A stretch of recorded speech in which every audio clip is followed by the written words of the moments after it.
കപ്പൽ യാത്രയ്ക്ക് എന്നെപ്പോലെ തന്നെ ആഗ്രഹിച്ച് തൃശ്ശൂരിൽ നിന്നും എത്തിയ എന്റെ സുഹൃത്താണ് ജോഷി. നൈൽ നദീതീര കാഴ്ചകളെപ്പറ്റിയും യാത്രയുടെ ത്രില്ലിനെപ്പറ്റിയും ജോഷി വാചാലനായി സംസാരിച്ചു. കപ്പലിന്റെ അടിത്തട്ടിൽ നിന്നും ഒരു മെക്കാനിക്ക് പുറത്തു വന്നു. താഴെ എന്തൊക്കെയോ പണികൾ നടക്കുകയാണ്. എന്റെ കപ്പൽ യാത്ര തുടർന്നു.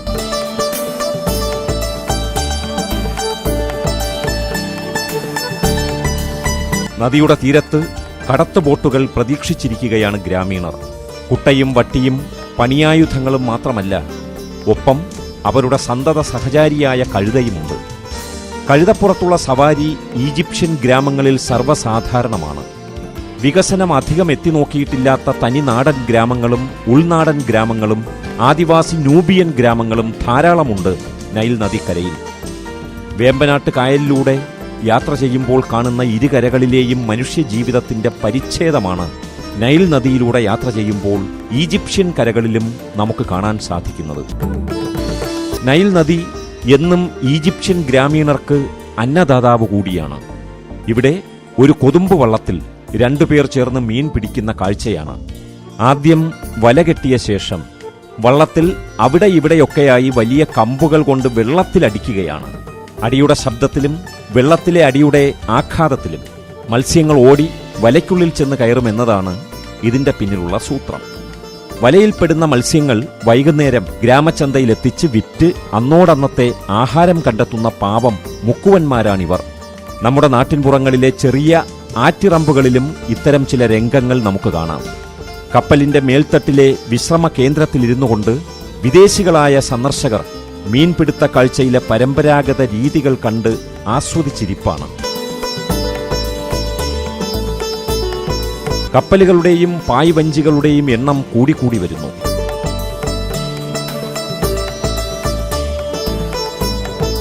തീരത്ത് ഏറുമാടങ്ങളുടേതുപോലുള്ള ചെറിയ ചില കാവൽ മാടങ്ങൾ, ജലസേചന പൈപ്പുകൾ, അകലെ കുന്നിൻപുറത്തെ വലിയ ചില കൊത്തളങ്ങളും ഞാൻ കണ്ടു.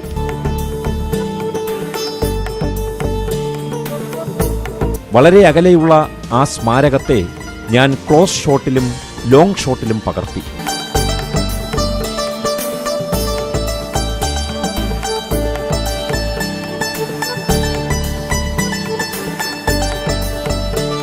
തീരത്തിനോട് ചേർന്നുള്ള ഒരു പള്ളിയുടെ ഫോട്ടോ എടുക്കുകയാണ് രണ്ട് യുവമിഥുനങ്ങൾ.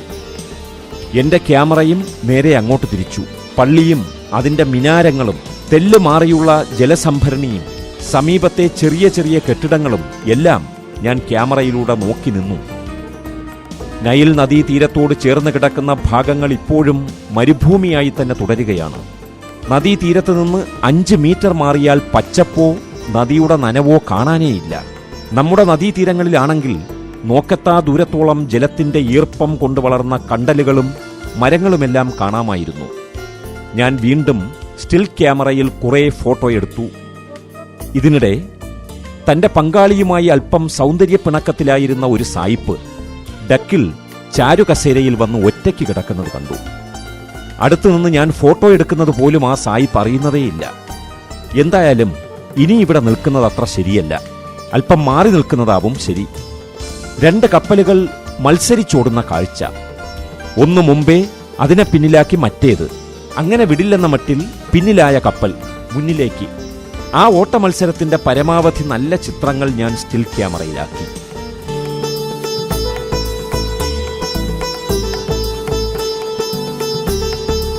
നൈലിൽ നിന്നും പാത്രങ്ങളിൽ വെള്ളം കോരി ചുമന്നുകൊണ്ടു പോവുകയാണ് സ്ത്രീകൾ. കൺമുന്നിൽ ജലസമൃദ്ധമായ നദീജലമുണ്ടെങ്കിലും വീടിനു മുന്നിൽ കിണർ കുഴിച്ചാൽ ഇവിടെ വെള്ളം കിട്ടുക അസാധ്യമാണ്. വെള്ളം വെള്ളം സർവത്ര, തുള്ളി കുടിക്കാനില്ലത്രേ എന്ന് പറഞ്ഞതുപോലെയാണ് ഈ പാപം സ്ത്രീകളുടെ അവസ്ഥ. തീരത്തോട് ചേർന്ന് തന്നെ കാലി കെട്ടുന്നതിനുള്ള തൊഴുത്തുകളുണ്ട്. അതിനുള്ളിൽ പശുക്കൾ മേഞ്ഞുകൊണ്ട് നിൽക്കുന്നതും കണ്ടു. നമ്മുടെ നാട്ടിലെ തൊഴുത്തുകൾ പോലെ അത്ര വിസ്തൃതമല്ല ഈജിപ്തുകാരുടെ നാൽക്കാലിപ്പുര.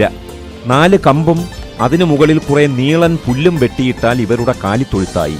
നാൽക്കാലികൾക്കും ഇതുതന്നെയാണ് സ്വർഗം.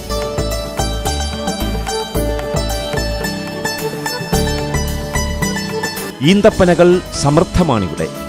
നമ്മുടെ കായലോരത്താണെങ്കിൽ തെങ്ങിൻ കൂട്ടങ്ങൾ ധാരാളമുണ്ടാകും. അതുപോലെയാണ് ഈജിപ്തിൽ പനകളുടെ കാഴ്ച. അധികം വെള്ളം വേണ്ടാത്ത ഈ മരുഭൂമിയിലെ വൃക്ഷം നൈൽ നദിക്കരയിൽ കായ്ച്ച് തഴച്ചു കിടക്കുന്നുണ്ട്. അതൊന്നും രണ്ടുമല്ല, കണ്ണെത്താ ദൂരത്തോളം. ഇതെല്ലാം ആരെങ്കിലും നട്ടുപിടിപ്പിച്ചതോ അതോ തനിയെ പൊടിച്ചു വളർന്ന് വൻമരങ്ങളായി ഫലം തരുന്നതോ? എനിക്കാകെ സംശയമായി. ആട്ടിൻപറ്റങ്ങളെ തെളിച്ചുകൊണ്ട് ആട്ടിടയനായ ഒരാൾ എന്റെ ക്യാമറയിൽ വന്നുപെട്ടു. ഈജിപ്തിന്റെ പാരമ്പര്യ വേഷം തന്നെയാണ് അയാൾക്ക്. തീരത്തിരുന്ന് എന്തോ പണിയിലേർപ്പെട്ടിരിക്കുന്ന 2 സ്ത്രീകളെയും ഞാൻ കണ്ടു. ആട്ടിടയന് മാത്രമല്ല, ഈ സ്ത്രീകൾക്കും വല്ലാത്തൊരു ആലസ്യവും മടിപ്പുമാണ് ജീവിതത്തിലെന്ന് എനിക്ക് തോന്നി.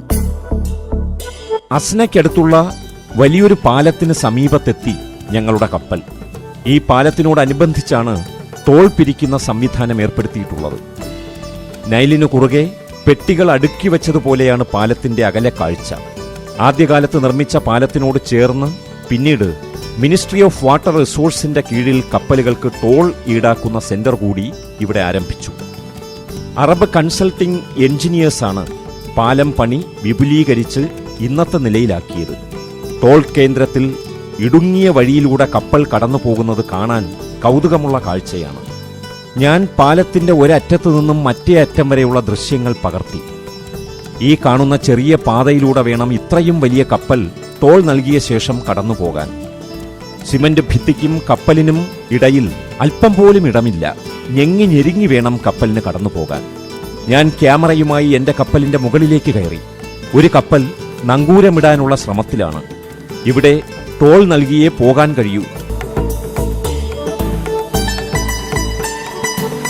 കപ്പൽ ജീവനക്കാരൻ എറിഞ്ഞുകൊടുത്ത പ്ലാസ്റ്റിക് വടം പോലുള്ള കയർ താഴെ നിന്നയാൾ ആദ്യം ഒരു ഇരുമ്പ് കുറ്റിയിൽ കൊളുത്തി നിവർത്തി.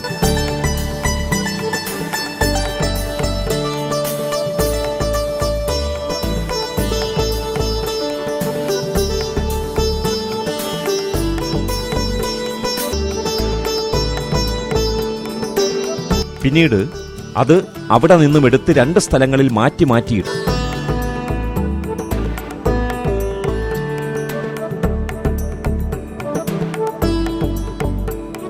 ഇപ്പോൾ കപ്പൽ ഏതാണ്ട് പൂർണ്ണമായി നിന്നു. കപ്പലിന്റെ ജീവനക്കാരൻ എന്തൊക്കെയോ നിർദ്ദേശങ്ങൾ കൊടുക്കുന്നുണ്ട്. അതനുസരിച്ചാണ് നങ്കൂരമിടാനുള്ള കയർ മാറ്റി മാറ്റിയിടുന്നത്.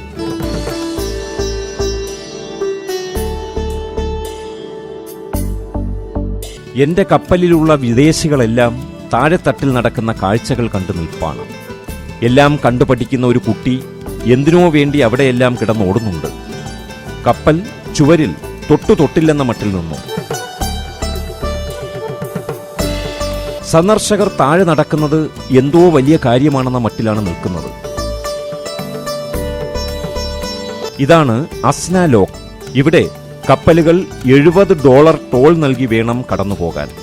ടോൾ നൽകുന്ന കപ്പലുകൾക്ക് പോകാനായി ഒന്നിലധികം കപ്പൽ പാതകൾ അഥവാ ചാലുകൾ. കപ്പലും ചുവരും തമ്മിൽ അല്പം പോലും അകലമില്ല. ഞാൻ അസ്ന ലോക്കും പരിസരവും കപ്പൽ തട്ടിൽ കയറി നിന്നുകൊണ്ട് നന്നായി ക്യാമറയിലാക്കി. ഞങ്ങൾക്ക് മുമ്പേ വന്ന കപ്പൽ ടോൾ നൽകി പ്രവേശന കവാടത്തിലൂടെ പുറത്തുപോകാൻ എത്തി. വളരെ ശ്രദ്ധയോടെ ആ കപ്പൽ ഇടുങ്ങിയ പാതയിൽ കൂടി നീങ്ങി നിരങ്ങി മുന്നോട്ടു പോകുന്നുണ്ട്. അടുത്ത കപ്പൽ ഊഴം കാത്ത് കിടപ്പാണ്. ആദ്യ കപ്പൽ ഇടുങ്ങിയ ആ കപ്പൽ ചാനലിലൂടെ ടോൾ പൂർത്തിയാക്കി പുറത്തിറങ്ങിയതോടെ ഗേറ്റ് തനിയെ അടഞ്ഞു. ആ കപ്പലാകട്ടെ തൊട്ടില്ലെന്ന രീതിയിലുള്ള യാത്ര. ഞാൻ ക്യാമറ സൂം ചെയ്ത് എല്ലാം പകർത്തി. ഇത്ര കൃത്യമായിട്ടാണല്ലോ കടലിലും കപ്പലുകൾ സഞ്ചരിക്കുന്നത്. ഒരു 5 ഇഞ്ച് വ്യത്യാസത്തിൽ പോലും കപ്പലുകൾ നിയന്ത്രിച്ചു പോകാൻ കഴിയുന്നുണ്ട്. പിന്നെ എങ്ങനെയാണ് കപ്പലിടിച്ച് നമ്മുടെ സമുദ്രങ്ങളിൽ ബോട്ടുകൾ തകർന്നു, ഇത്ര പേർ മരിച്ചു എന്നുള്ള സംഭവങ്ങൾ ഉണ്ടാകുന്നത്? ഞാൻ ഓർത്തുപോയി. ഇത്രയും വലിയൊരു ജലവാഹനത്തെ ഇത്ര നന്നായി നിയന്ത്രിക്കാൻ കഴിയുമെങ്കിൽ പിന്നെ എങ്ങനെ അപകടം സംഭവിക്കണം? എത്ര ചിന്തിച്ചിട്ടും ഉത്തരം കിട്ടിയില്ല. എന്റെ കപ്പലും മുന്നോട്ട് നീങ്ങി തുടങ്ങി. അപ്പോഴേക്കും നേരത്തെ കണ്ട കപ്പൽ ചാലിൽ നിന്നും പുറത്തിറങ്ങി മുന്നോട്ട് ഓടിത്തുടങ്ങി. കപ്പൽ മുന്നോട്ട് നീങ്ങുന്നതിനനുസരിച്ച് ഗേറ്റ് പതിയെ പതിയെ തുറന്നു തുടങ്ങി.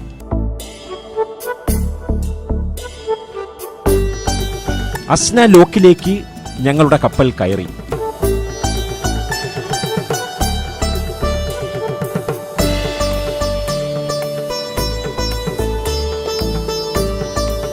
തൊട്ടടുത്ത ലോക്കിലേക്ക് മറ്റൊരു കപ്പൽ ഒഴുകിയെത്തുന്നത് കണ്ടു. സഞ്ചാരികളിൽ അധികം പേരും ആ കപ്പലിന്റെ മുകളിൽ തന്നെ. വളരെ സാവകാശമാണ് അതിന്റെ യാത്ര. $70 ടോൾ നൽകി കഴിഞ്ഞപ്പോൾ അസ്ന ലോക്കിന്റെ ഗേറ്റ് എന്റെ കപ്പലിന് കടന്നു പോകാൻ വേണ്ടി പതിയെ തുറന്നു. കപ്പൽ സാവകാശം മുന്നോട്ട് നീങ്ങി. ജീവനക്കാർ കയറുകൾ ഓരോന്നായി അഴിച്ചുമാറ്റി. അപകടരഹിതമായി കപ്പൽ ചാലിലൂടെ കപ്പൽ യാത്ര ചെയ്യുന്ന കൗതുകകരമായ കാഴ്ച കണ്ട് നിൽക്കുകയാണിവർ. എല്ലാം മറന്നുള്ള നിൽപ്പ്.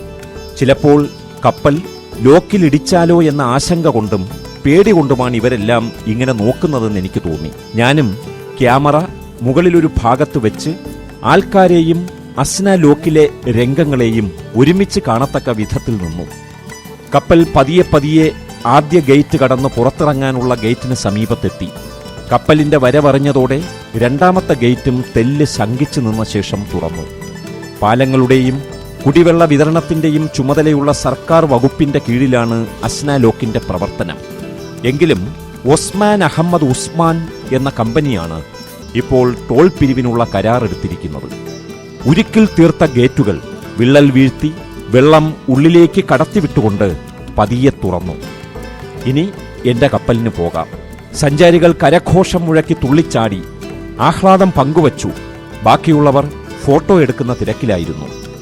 എന്റെ കപ്പൽ യസ്ന ലോക്കിൽ നിന്നും പുറത്തേക്ക് കടക്കുമ്പോൾ തലയ്ക്കു മുകളിലെ പാലത്തിൽ കൂടി ചില ലോറികൾ ഓടിപ്പോകുന്നത് തെല്ല് ഭയത്തോടെ ഞാൻ നോക്കി നിന്നു. പേടിക്കേണ്ട, കാരിരുമ്പിന്റെയും കരുത്താർന്ന ഉരുക്ക് കമ്പികളുടെയും പിൻബലത്തിലാണ് പാലത്തിന്റെ നിർമ്മാണം. നൈൽ നദിയിലെ കപ്പൽ യാത്രയിലെ മറക്കാനാവാത്തൊരനുഭവമാണ് യസ്ന ലോക്കിലൂടെയുള്ള യാത്രയെന്ന് മുമ്പ് ഞാൻ പലരും പറഞ്ഞു കേട്ടിരുന്നു. ഇന്നാദ്യമായി അതിന്റെ സന്തോഷവും ഞാൻ അറിഞ്ഞു. കപ്പൽ അസ്ന ലോക്ക് പിന്നിട്ട് പുറത്തു വന്നതിന് ശേഷവും എന്റെ കപ്പലിലെ യാത്രക്കാർ കടന്നുവന്ന വഴികളുടെ ഫോട്ടോ എടുക്കുന്ന തിരക്കിലായിരുന്നു. അത് നല്ലത് തന്നെ. എപ്പോഴും കടന്നുവന്ന വഴികളെപ്പറ്റി ഓർക്കുന്നവനെ പിന്നീട് ജീവിത വിജയം നേടിയിട്ടുള്ളൂ എന്ന ശുഭചിന്തകളോടെ ഞാൻ എന്റെ ലോക കാഴ്ചകൾ തേടിയുള്ള യാത്ര തുടർന്നു.